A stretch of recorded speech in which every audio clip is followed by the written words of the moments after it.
era terbuka. Sehingga untuk mengelabui orang begitu kayaknya nggak begitu. Tidak mudah. Nggak begitu mudah. Kalau dulu kan jangankan HP gitu, telepon aja satu kampung satu orang belum tentu punya. Oke. Terus gini, Pak Agustinus Ragil nih. Dulu setelah itu Bapak waktu bagi-bagi kambing masih mahasiswa. Setelah lulus terus jadi pendeta. Kemudian saya dilantik menjadi konsulen pendeta. Konsulen? Ya. Apa tuh Pak? Pendeta pembantu. Oh, pendeta pembantu di sebuah gereja. Di sebuah gereja. Gereja apa Pak? Gereja Metodis. Gereja Metodis di Jogja. Di Bandung. Oh, di Bandung. Di Bandung. Bapak nih dulu STT-nya di mana? Saya di Merdeka. Merdeka mana? 28. Di Jakarta? Bandung. Apa? Di Bandung. Iya. Yang Advent itu? Bukan. Apa? Gereja Metodis. Enggak STT-nya. Sebelahnya itu gereja Kristen Jawa. Itu gembalanya bapak saya. Oh, bapaknya gembala. Terang aja. Sebelahnya Unpar. Nah, di belakang Unpar itulah saya gerejanya. Oke. Enggak, Bapak belajar di STT-nya STT mana? Saya Enaka Maranatha Bandung. Institut Maranatha. Agama Kristen Maranatha Bandung. Oke. Setelah lulus Bapak jadi pendeta pembantu. Yes, jadi konsulen. Konsulen, Pendeta, bantu. tabisanya pendeta muda. Oh, pendeta muda. Nah, setelah di Bandung 1 tahun, pindah ke Yogyakarta. Karena memang mengembangkan visi. Kembali ke Yogyakarta dalam bentuk merekrut domba-domba yang dulu sudah Yang apa? sudah dibagi-bagi itu. Sudah bagi-bagi. Kumpulan lagi. Oh, jadi Bapak membangun jemaat sendiri Bangun jemaat sendiri. di Jogja. Bapak bikin gereja sendiri. Jadi gereja apa Pak? Waktu itu, Gereja Pak? Presbyterian Internasional di Indonesia. Oh, Presbyterian. GPPII. Pusatnya di Korea Selatan. GPPII. Oh, pusatnya malah di Korea Selatan. Korea Selatan. Pada waktu itu yang bawa adalah pendeta Paul Pandochoi Dari Korea. dari Korea. Sama Chong Ban-sin. Yohanesin lah panggilannya. Itu dari mana? Dari Korea juga? Dari Korea. Oh. Mereka memang sengaja datang ke Indonesia mau buka gereja gitu? Iya. Terus Bapak dimodalin gitu? Ya dikatakan dimodalin, iya disponsori lah. Disponsori, Kalau modalin tuh kayaknya kok kasar banget itu ya. Kayak bisnis saya dimodalin. Loh, tapi kan emang bisnis Pak. Disponsorin. Iya. Bapak buka gereja, beli gedung gitu? Iya, beli tanah. Oh, beli tanah, bangun sendiri. Tanah, bangun ya. Terus akhirnya punya jemaat berapa Pak? Waktu itu lebih dari 300. Jemaatnya? Ya. Masih ada sampai sekarang Pak gerejanya? Sebagian sudah masuk Islam lagi, sebagian sudah mati, sebagian masih ada. Oh, sebagian udah balik Islam? Sekarang sebagian sudah kembali ke Islam. Oke. Nah kalau jenengan mampir ke rumah saya, ada tetangga saya yang sekarang udah masuk Islam lagi. Oh gitu, yang dulu masuk Kristen gara-gara Bapak? Iya. Ada yang sudah meninggal, ada juga yang masih Kristen? Masih Kristen. Oke. Ada yang malah justru maki-maki saya. Terus waktu maki-maki gimana Pak? Kan saya datang ke rumahnya. Udah sepuh, yuk kita sama-sama sholat gitu. Wah, cangkem melet-melet. Biar ngejak nang gereja saiki ngejak sholat. Dimaki-maki? Iya. Enggak diludahin Pak? Enggak, di cangkem melet-melet. Tapi udah masuk Islam lagi orang itu? Belum. Masih Kristen? Tidak mau. Oke, tapi udah sepuh? Udah sepuh. Ada yang datang sukarela mengatakan saya sekarang ikut jenengan lagi gitu. Oh, masuk Islam. Masih Islam. Nah, sekarang saya pengen tahu Pak, Bapak menggembalakan gereja itu berapa tahun? 5 tahun. 5 tahun. Setelah itu? Setelah itu debat dengan Pak Haji Jalal Muhsin. Jalal Hussein. Ya, waktu itu kan kami kembali ke Gunung Kidul lagi untuk mencari domba yang sesat lagi. Ya. Di sana ketemu dengan Pak Jalal Muhsin ini punya lembaga namanya Korp Dakwah Pedesaan. Korp Dakwah Pedesaan. Iya. Oh. Nah terus tidak lama Pak Jalal kirim surat ke saya. Terima kasih pendeta, binaan ekonominya, sholatnya tak bina dewe gitu. Oh gitu. Nah suratnya itu masih ada sekarang. Tak simpen itu. Sama Bapak sama masih disimpan? Lah itu jimat itu. Jimat. Loh, jadi ceritanya bagaimana Bapak bisa kenal dengan Pak Jalal Muhsin itu? Ya karena di lapangan antara tim kami dengan tim Pak Jalal ketemu. Bersaing, bentrok. Enggak sih, cuma ya kami diancam-ancam gitu loh. Oh, terus akhirnya bisa terjadi debat itu gimana dan Nah, gimana? waktu itu Pak Jalal, saya nyari. Nyari beliau. Saya bilang Jalal itu masih muda apa masih sudah tua sebenarnya. Kalau masih muda dijak gelut wae. Oh, gitu. terus? Ternyata udah tua. Oh, Wah, saya 28 tahun, beliau itu 60 tahun pensiunan. oke. Wah lah, ini kan nggak imbang Nggak ini. imbang. Terus? Nah, saya dan kami, keluarga kami itu dengan orang yang lebih sepuh itu sangat menghormati. Ya.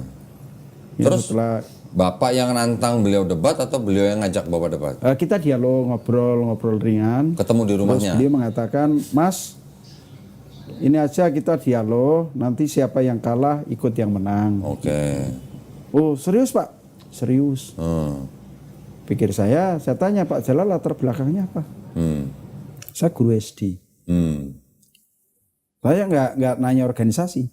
Kalau dia tahu saya, kalau saya tahu beliau itu ketua majelis tabligh PP Muhammadiyah, mungkin mikir juga saya kan. Nggak jadi. Jadi waktu debat Bapak nggak tahu? Walah. Terus jadi debatnya di mana? Di rumahnya beliau. Di rumah beliau. Dari jam berapa Pak? Ingat Memang sengaja, ternyata beliau itu sengaja mengundang saya seminggu 3 kali supaya saya tidak naik ke Gunung Kidul. Oh gitu. Jadi strateginya luar biasa, lebih canggih dia dari saya. Oh iya, jadi Bapak ditahan gitu sama dia. Biar nggak ke Gunung Kidul gitu. Iya. Jadi seminggu 3 kali ke rumah beliau. Iya. Hanya untuk berdebat. Saya tidak ngeh kalau saya sebenarnya itu merupakan apa namanya ya suatu pencekalan gitu, nggak ngerti Pencekalan. saya aja. Yang Bapak pikirin mungkin Bapak mau nginjilin dia Harus ya. menang, gitu. Oke. Nah terus Bapak jadi berapa kali debat sama dia? 3 bulan pertama, kemudian 6 bulan. Hah? Selama 6 bulan? Iya, Berdebat? iya. Karena 3 bulan pertama tidak menghasilkan apa-apa. Jadi debatnya seminggu berapa kali? 3 kali. Seminggu 3 kali, debatnya selama 6 bulan. Buset, berapa kali pertemuan itu? Banyak banget. Enggak, itu Bapak sebenarnya sama Pak Jalal Husain itu berarti berdebat atau kursus, Pak? Seminggu 3 kali sampai 6 bulan. Iya. Terus yang diomongin apa aja jadi Pak? Awal dari Trinitas sampai kepada Bible. Tentang kemurnian Bible dan sebagainya. Kemudian kalimat Bible yang ada di dalamnya. Saya lihat dari Pak Jalal itu luar biasa. Menyerap apa yang disampaikan oleh lawan. Waktu saya menanyakan tentang Al-Maidah ayat 10 10-11 itu langsung dia counter dengan wah itu Injil sampean yang sekian-sekian gitu. Oh, langsung disebutin. Artinya beliau itu kan Menguasai keduanya. menguasai materi gitu. Berarti beliau kristolog, Pak? Beliau kristolog otodidak. Otodidak. Dan saya baru tahu itu Oh ya, setelah kalah. taunya setelah kalah. Tadinya nggak tahu saya. Oke. Terus jadi Bapak kalahnya di mana? Sebenarnya saya nggak kalah. Oh masih nggak ngaku juga. Tadi udah bilang kalah, sekarang sebenarnya saya nggak kalah. Nggak, tapi ngalah karena ngalah. beliau udah sepuh. Saya masih muda kan nggak enak toh kalau Oh, ngomong. iya, Ya, iya. Jadi Iya, iya, walaupun iya. Pak Jalal kalau ngalah mawon. Oh gitu ya. Iya. Ingat nggak Pak? Yang Bapak sebut kalah itu poinnya apa? Lagi ngomongin apa? Saya waktu itu sedang menulis tesis Oh tesis untuk S2. tentang Muhammad di dalam Taurat dan tentang Muhammad di dalam Taurat. Jadi penelusuran tesis ini ternyata saya ditolak oleh 3 pembimbing. Jadi artinya saya gagal. Ini Bapak nulis tesis lagi ngambil S2. Di mana? Di STAAP Bandung. Di Bandung juga. Iya. Oh. Ditolak sama 3 pembimbing. Iya. Alasannya? Karena ini tidak sesuai dengan kaidah teologi. Ganti aja judul. Lo nggak gimana ceritanya kok Bapak penginjil kok malah menulis Nabi Muhammad di dalam Taurat? Begini, saya terinspirasi paman saya itu mati dibunuh oleh komando jihad. Oh, terus?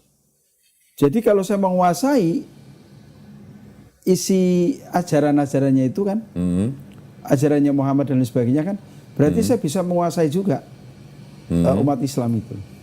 Lo nggak, tapi hubungannya apa Pak? Bapak menulis tesis Nabi Muhammad di dalam Taurat itu maksudnya Bapak meyakini di dalam Taurat ada Nabi Muhammad atau nggak ada? Nggak ada. Oh, Jadi Bapak- saya ingin tahu tentang ajaran Muhammad sebenarnya seperti apa. Oh. Kalau sampai tega membunuh orang yang tidak bersalah. Oke. Waktu itu sebenarnya yang ada di dalam dalam benak saya. Oh, waktu itu Bapak berpikir begitu. Iya. Oke. Terus Bapak akhirnya dikalahkan oleh Pak Jalaluddin itu dalam poin apa, Pak? Ternyata apa yang saya angan-angankan itu kejahatan nggak ada kejahatan. gitu loh. Nggak ada. Oh, semuanya bisa dibantah. Ada, iya.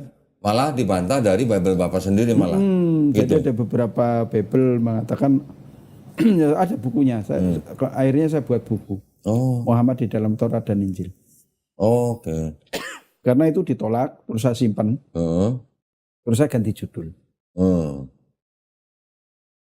Nah itu pada waktu itu salah satu koreksi tesis saya adalah bapaknya Yusuf Ismail itu, Oh. Al-Hadid. Oh, Pak Yusuf Ismail. Bilangnya gimana? Bapaknya beliau itu kan dulu asisten dosen pasca di STTAP. Nah, Ya. terus beliau yang koreksi ini. Dia dosen. Heeh. Mengoreksi tesisnya Bapak. Heeh. Oh, Ini kamu ganti aja judul. oke. Terus? Dan nggak tahu kalau beliau juga masuk Islam. Ya, ya. Ustadz Yusuf Ismail tahu saya. Ini ayahnya ya, ayahnya Ustadz Yusuf Ismail ya. Ayahnya, iya, Oke. Dan saya adik kelas beliau di international Sending International Mission. Sending International Mission Di mana itu Pak? di Belanda. Ah, Bapak kuliah di Belanda? Iya. Adik kelasnya Pak itu? Adiknya Pak Rudi. Oh alah. Iya. Ya. Oh, terus jadi ketika Bapak sudah kalah debat, terus ngapain Pak? Pindah Saya agama? diusir. Enggak, tapi Bapak ketika sama Pak Jalaluddin itu berarti setelah debat, terus Bapak langsung pindah agama atau gimana? Iya, waktu itu kan 3 bulan pertama tidak ada ending. Heeh. Akhirnya Pak Jalan mengatakan pokoknya sopo sing kalah melu sing menang. Itu. Terus? Pikir saya ya aja gitu. Ternyata beliau sudah menyiapkan notaris. Waduh. Nah itu. Jadi saya kejebak yang kedua. Coba yang kedua. Oh, nyiapin notaris, Bapak langsung Tanda tangan aja. Tanda tangan. Terus Bapak syahadat. Nah setelah tidak ada ini kan tidak ada titik temu dan saya mengakui dalam hati saya bahwa itu adalah kebenaran yang saya cari. Nah, saya mengatakan sama Pak Jalal, ini sebenarnya bukan masalah kalah menang. Penjenengan lebih sepuh, saya masih muda. Tentu saya lebih menghormati penjenengan. Saya ngalah aja. Ya. Ngalah tapi masuk Islam.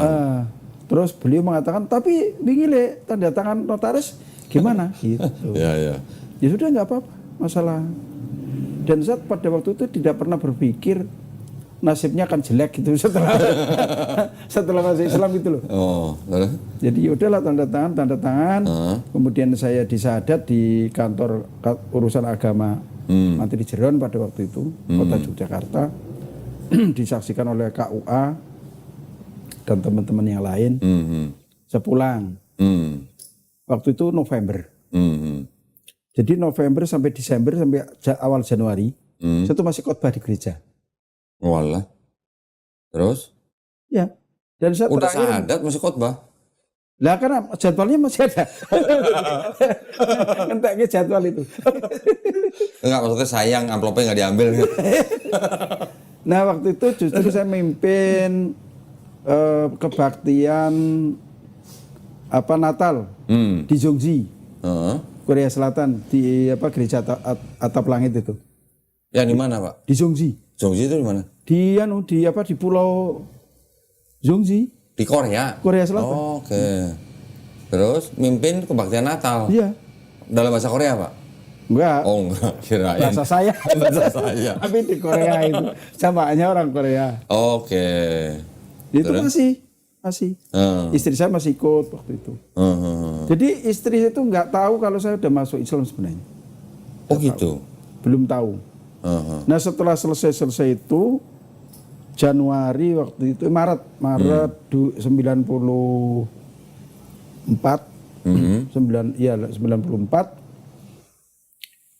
saya mengatakan pada istri saya bahwa saya sudah masuk Islam.